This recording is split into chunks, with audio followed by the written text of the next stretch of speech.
સંપાવતી નગરીમાં મૈસૂરી રાજા રાજ કરતા હતા. એને 4 દીકરા હતા.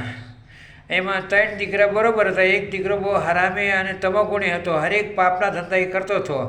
પછી રાજા હેરાન થઈને એ છોકરાને દેશકાળ આપી દીધો, એટલે ગામની બહાર કાઢી મૂક્યો. એટલે ગામ બહાર કાઢ્યો એટલે જંગલમાં જઈને રહેતો હતો, પીપળાના ઝાડ હેઠે. એ ઝાડમાં હંમેશા દેવનો વાસ હતો, કારણ કે એ જગ્યા અને એ ઝાડ એવું હતું કે ત્યાં દેવ લોકો આવતા જતા રહેતા હતા.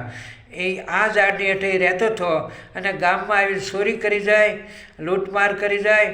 આથી ગામવાળા હેરાન થતા હતા અને એને ક્યારેક પકડી બી લેતા હતા, પણ રાજાની બીકથી પાછા મૂકી દેતા હતા. આવી રીતે કરતાં કરતાં ઘણો સમય વીતી ગયો. પછી એક દિવસ એવો આવ્યો, શાળાનો ટાઈમ હતો, ટાઈટ બહુ પડી અને આખો દિવસ કંઈ ખાવાનું મળ્યું નહીં અને અકળાઈ ગયો. એટલે એમને સૂઈ રહ્યો, આળા સળગી ક્યાંય ગયો નહીં. અને સવાર પડતા 11 સફળા એકાદશીનો દિવસ હતો. આ દિવસે એને કંઈ અન્ન મળ્યું નહીં અને ફળ ફૂલ ગોતવા ગયો. ફળ ફૂલ તો ગોતીને લાવ્યો, પણ ટાઈટના કારણથી ખાધા નહીં અને ભગવાનને અર્પણ કરી દીધા. વિક્ષને હારી ફળ ફૂલ મૂકીને કીધું, એ ભગવાન, આ ફળ તમે અર્પણ કરો ને તમે તૃપ્ત થઈ જાઓ, હું તો આજ ભૂખ્યો થઈશ, એમ કહીને ખૂબ રોયો અને આખી રાત સૂતો નહીં.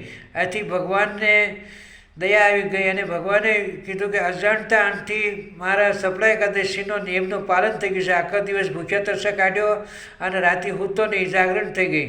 એટલે આકાશમાંથી ભગવાને દિવ્ય વિમાન આવ્યું. એમાં રાજવૈભવના બધા લુગડા હતા અને આકાશવાણી થઈ કે હે રાજકુમાર, આ દિવ્ય વસ્ત્ર તું પહેરી લે, તારથી અજાણતા 11નો ઉપવાસ થઈ ગયો છે ને જાગરણ થશે. એના પુણ્યના કારણે તારા બધાય પાપ બળીને ભસ્મ થઈ ગયા છે. હા, તું તારા રાજમાં જા અને તારા બાપની ગાદી સંભાળે.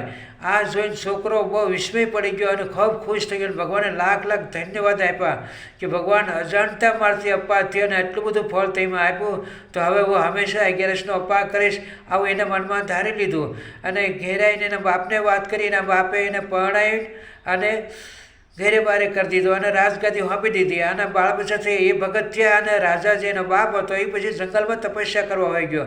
અજાણતા થવાથી એટલું ફળ મળે છે, તો પ્રેમ ભાવથી 11નો અપા કરે એને શું ન મળે. જય દ્વારકાધીશ.